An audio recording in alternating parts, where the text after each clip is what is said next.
bonsoir, bienvenue à la Cinémathèque, malgré le froid, pour réchauffer avec le cinéma portugais et le cinéma particulier de Jeanne Valls. Alors, on est presque à la fin de ce cycle qu'on propose depuis quelques temps maintenant, dédié justement au cinéma portugais. C'est un véritable parcours à travers le cinéma portugais à partir des années 60, mais en particulier avec une attention sur la nouvelle génération de cette cinématographie, donc disons sur le cinéma des 15-20 dernières années.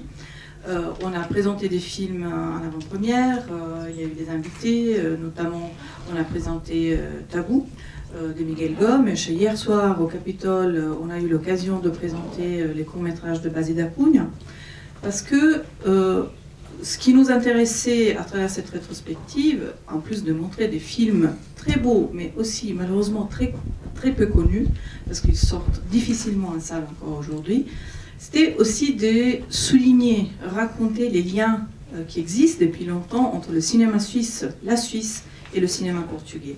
C'est une histoire d'une longue amitié qui a commencé justement dans les années 60, grâce aussi à la Cinémathèque suisse et à Freddy Mourache en particulier, et aussi au Festival de Locarno, parce que ces deux institutions ont été les premiers en fait à montrer ces réalisateurs, ces films qui seront un peu plus tard, mais seulement à partir des années 70,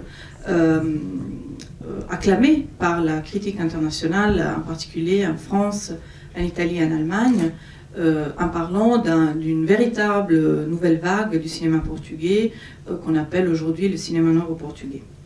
Alors, les liens avec la Suisse, historiques, mais aussi contemporains. Basile da Cunha, jeune réalisateur d'origine portugaise, mais qui est né ici, en fait, qui a étudié à l'EAD à Genève, un exemple. Un autre exemple qu'on pourrait faire, Lionel Bayer, que vous connaissez, réalisateur suisse qui vient de terminer son nouveau long métrage tourné en Portugal. Et puis, il y a Jeanne Valls, que vous connaissez peut-être parce qu'il y a quelques années, elle avait réalisé un film qui s'intitule Pas douce, qui était sorti en salle et qui d'ailleurs avait aussi gagné le prix pour le meilleur scénario au prix du cinéma suisse, au Quartz. Et donc en fait Jeanne, elle est d'ici, elle est suisse, mais elle vit depuis très longtemps au Portugal, elle y travaille aussi.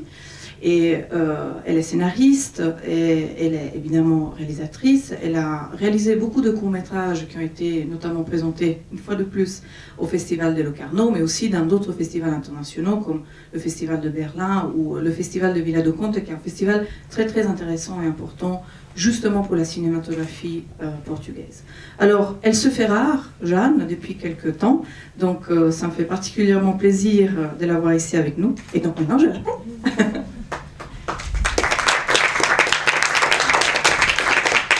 Bonsoir. Bienvenue.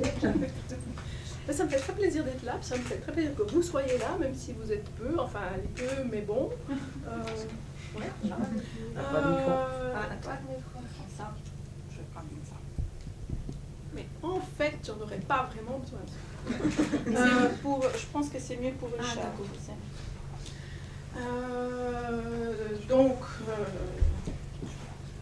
c'est vrai que c'est la première fois que je suis ici, en fait, dans la Cinémathèque suisse. Je me suis un peu perdue, j'avais préparé un truc, comment j'allais commencer mon machin, mais je me suis un peu perdue. Donc, voilà. Vous allez voir deux films, un court-métrage et un long-métrage, qui sont les deux des... on peut presque dire des vieilles choses, enfin, en tout cas pour moi.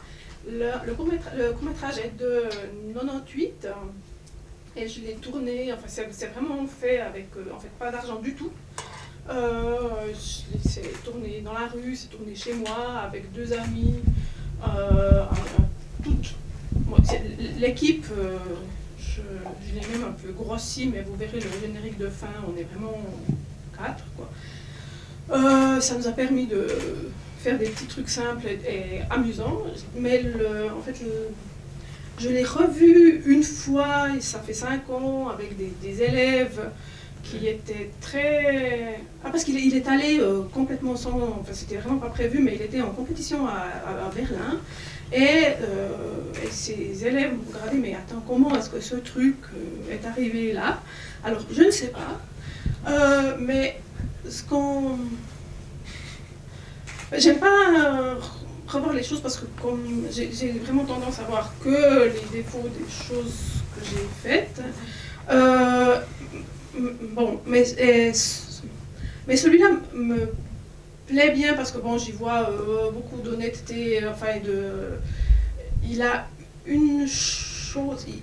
Quand je l'ai revu, je me suis dit mais attends, mais on ne comprend rien parce que c'est monté très très vite.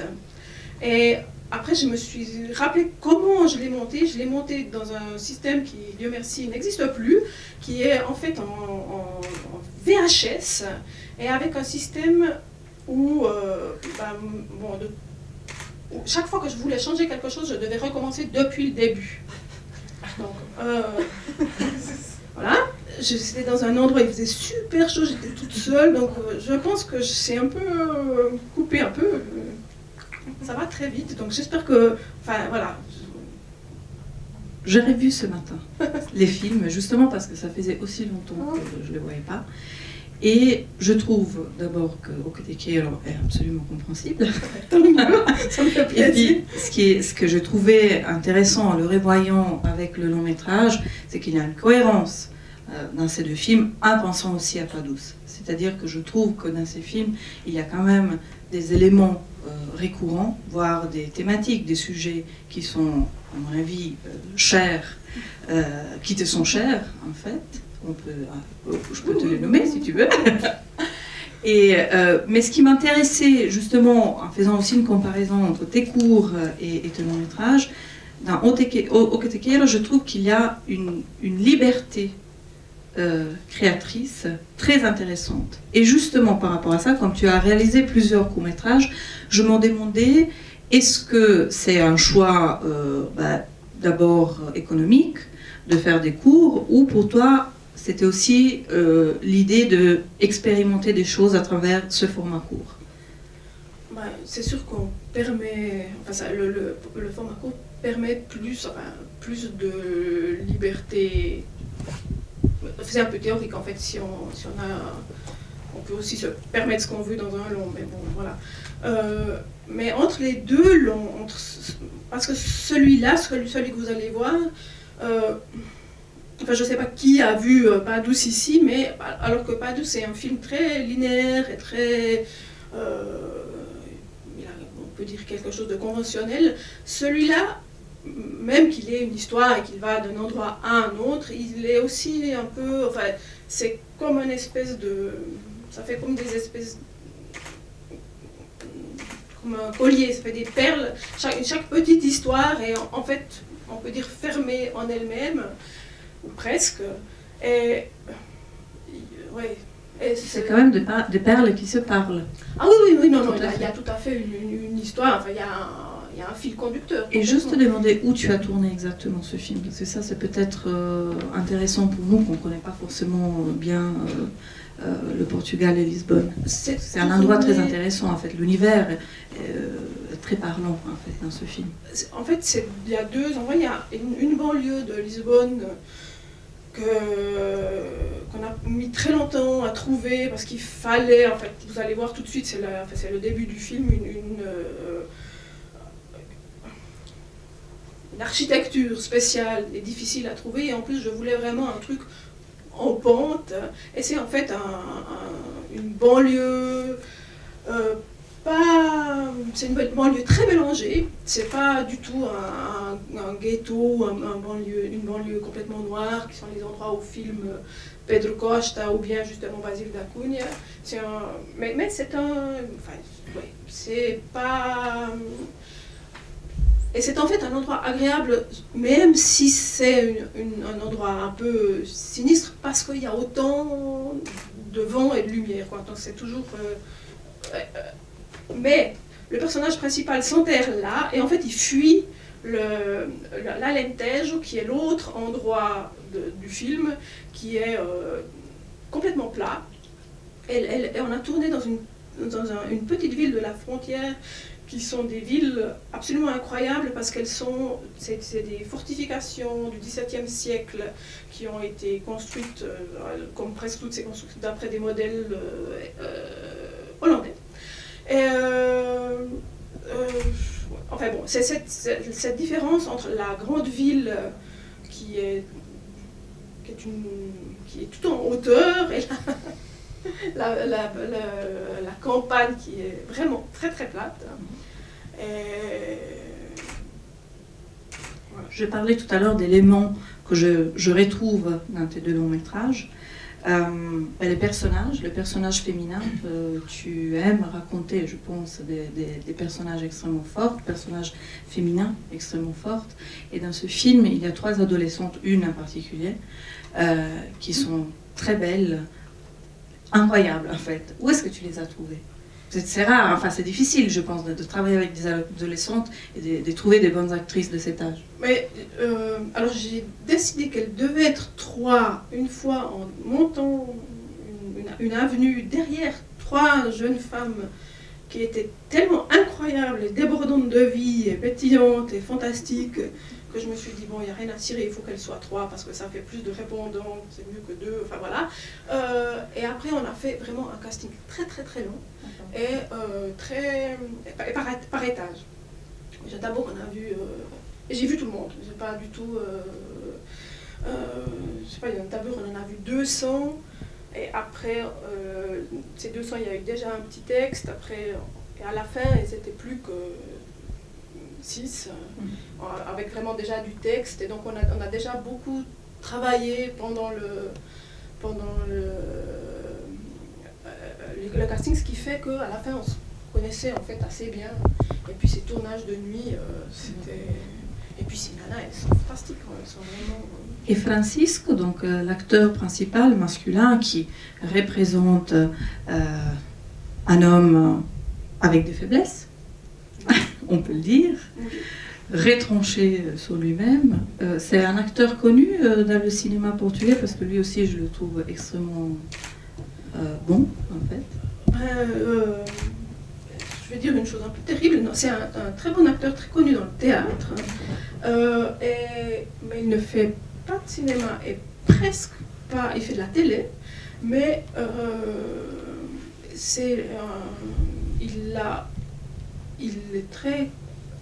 quelqu'un qui a une grande force intérieure et qui refuse complètement de faire...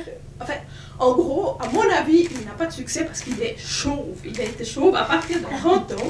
Et pour un acteur, il ne veut absolument pas faire le moindre effort dans ce sens-là. Et voilà, c'est ma théorie à moi. Jeanne, je disais que tu te fais rare depuis quelque temps. Ça faisait quand même un petit moment qu'on ne se voyait pas. Et puis, pour moi, c'était important aussi de proposer ce film parce qu'effectivement, on savait qu'il n'est pas si connu que ça ici en Suisse. Qu'est-ce qui se passe? Qu'est-ce que tu es en train de faire? Peut-être, tu as collaboré aussi d'ailleurs avec pas mal de réalisateurs qui sont présents dans la rétrospective. D'ailleurs, je vous signale que dimanche à 18h30, il y a pour la dernière fois, on passe le film de Paulo Rocha. S'il te plaît, dis-toi le titre parce que moi je suis incapable en bon portugais. Raíz do Coração. Raíz do Coração, dont en fait Jeanne a coécrit le scénario. Donc si vous avez envie, si vous aimez l'univers de Jeanne, je vous conseille aussi de venir voir. Si, quand même, il y a un peu de toi dans ce film aussi. Ou alors tu l'aimes plus, ce qui est possible aussi. Ok. Qu'est-ce que tu prépares maintenant? Je prépare une adaptation d'un roman portugais qui a été traduit en français, qui s'appelle Le vent qui souffle dans les grues, qui est une histoire d'amour. Voilà, je dirais ça simplement. Tu racontes souvent des histoires d'amour en fait. Ouais, mais celle-là c'est une vraie. Enfin, je veux dire, elle se reconnaît depuis le début. Au Kétéké, quand même, on reconnaît tout de suite qu'il y a une histoire d'amour. C'est vrai. Voilà. Merci pour la concession. Donc tu prépares, mais tu es en train d'écrire ou tu es dans une toute première phase de préparation? Oui, je suis en train d'écrire. D'accord. Et puis, entre-temps, tu as fait aussi d'autres choses, tu as collaboré sur d'autres films peut-être? J'ai fait une quantité incroyable de choses qui sont toutes finies dans le sable. C'est dur hein, ces moments. Oui, Au Portugal, je suppose, oui. Ça, en Non, fait, mais les bon, autres invités nous ont aussi raconté. Mais ce qu'on trouve quand même assez exceptionnel dans ce cinéma, c'est qu'on ressent, en fait, on peut presque le définir comme un cinéma de résistance. Et alors, peut-être tu ne partages pas ce point de vue, mais justement, quand on parle de Miguel Gomes, mais même de Baz, qui est pourtant suisse, mais qui a choisi de tourner plusieurs films au Portugal, je trouve cet aspect extrêmement intéressant, le ressent en fait dans les films. Et je parlais tout à l'heure d'une certaine liberté créatrice, c'est peut-être un paradoxe, mais dans beaucoup de ces œuvres qu'on sait qui ont été très difficiles pour trouver des subventions, pour être financées, à la fin le résultat est quand même extrêmement surprenant et beau. Mais c'est-à-dire que quand même, il y a... C'est vrai que c'est difficile de trouver cet argent, mais ce qu'il y a, c'est que quand on a personne se mêle de vos affaires. On fait ce qu'on veut en travaillant avec son équipe, quoi, ou avec son producteur, sa productrice, mais il y a des petites... parce que le gros problème avec le cinéma, c'est que comme on est de plus en plus obligé d'avoir des coproductions avec la télé, évidemment la télé demande des films qui sont bons pour la télé. Donc, ou bien on a les capacités de se défendre la contre, et au Portugal on n'a pas besoin d'avoir les capacités de se défendre la contre parce que ça n'existe pas, ces exigences. Donc ça, effectivement, ça permet une grande liberté. En tout cas, j'en profite à ce propos pour remercier la Cinémathèque du Portugal, parce que en fait, c'est grâce à cette cinémathèque qu'on a eu pas mal de films de cette rétrospective, dont les films que vous allez voir de Jeanne Valls. Et d'ailleurs, on s'est rendu compte qu'ici à la Cinémathèque de Jeanne, on n'a que Pas douce, on n'a qu'une copie de ce film. Donc, je disais tout à l'heure à Jeanne, vu que c'est la première fois en fait qu'il vient officiellement à la Cinémathèque suisse, qu'on aimerait bien évidemment avoir aussi ces autres films, dont celui-là que vous allez voir. Je ne sais pas si tu voulais rajouter encore quelque chose avant de lancer la projection. Non, j'espère que voilà, une bonne projection comme d'habitude. En tout cas, cross the fingers pour le futur. On espère de t'avoir ici tout prochainement avec ton prochain film. Merci beaucoup, merci à Jeanne Valls et puis bonne projection.